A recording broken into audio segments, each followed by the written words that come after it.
Mula Maynila, papuntang Mountain Province?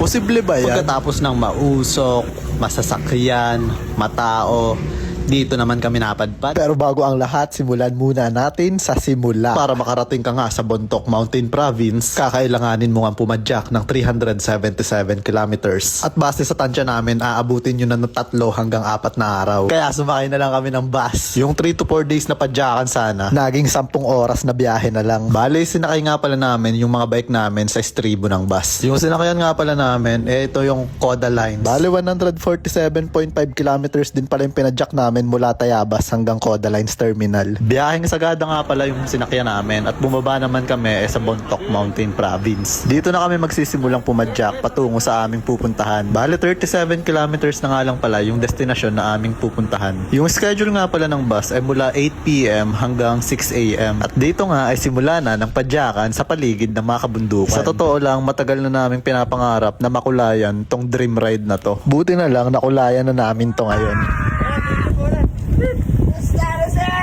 Kung maririnig nyo, nagwawala na dyan si Oyapi. Hindi na mapagilan yung kanyang sayang nararamdaman. At dahil galing nga kami sa Kamaynilaan, dito namin naramdaman ang lubos na kapayapaan. Kung sa Manila ay puno ng sasakyan, usok, tao, polusyon, dito sa Mountain Province, ramdam na ramdam mo ang katahimikan. Gayun din ang respeto ng tao sa kalikasan dahil sa taglay nitong kalinisan. Kung sa Maynila, kailangan mong makipagsabayan at makipaggitgitan. Dito kahit gumitna ka pa at magtabi-tabi kayo, hindi kayo magsisiksikan. Kung sa Maynila, para kang dumaan sa himagsikan. Dito naman, para kang nasa kaharian ni Kuya Polan. Sa mga oras na to, naiisip ko na buti na lang nagawa namin to. Habang binata pa kami, habang kaya pa ng katawan, at wala pa masyadong responsibilidad na pasan-pasan. At saka naisip ko rin na darating yung araw na kapag mapapanood ko to, mapapasulyap na lang ako sa kalangitan at masasabing wala akong pinagsisisihan sa ganitong gintong aral at karanasan na aking babaunin magpakailan pa man. Kaya ikaw, kung may gusto kang gawin,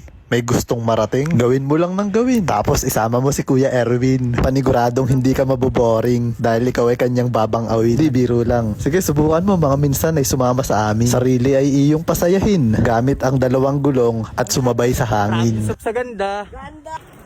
Sobrang ganda.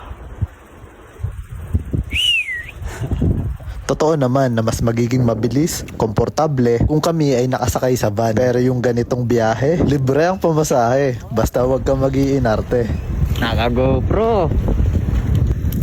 Binabaybay na po namin ang kahabaan ng Kalinga Road. Kalinga Road. Hindi ako sanay umakap ng GoPro ha. Tokokan, I'm here. Diyan pala dresa. Sumusunod, umiikalwa. Nangunguna na. Lawrence Narsabal, mukhang hinihingal na. Kaya pag may ganitong pagkakataon at ito ay aming uulitin, tiyak hindi ko yun papalampasin. Hindi bangat ang sabi, ang buhay ay sulitin. Magiging baon mo yun sa mga pagsubok na kakaharapin. Dahil hindi lahat ng pagkakataon ay bumabalik, kaya't atin itong yakapin patungo sa buhay na ating tatahakin. At kung umabot ka na naman dito sa dulo, salamat ulit sa'yo. Baka pwede mo namang i-click yung follow. Salamat!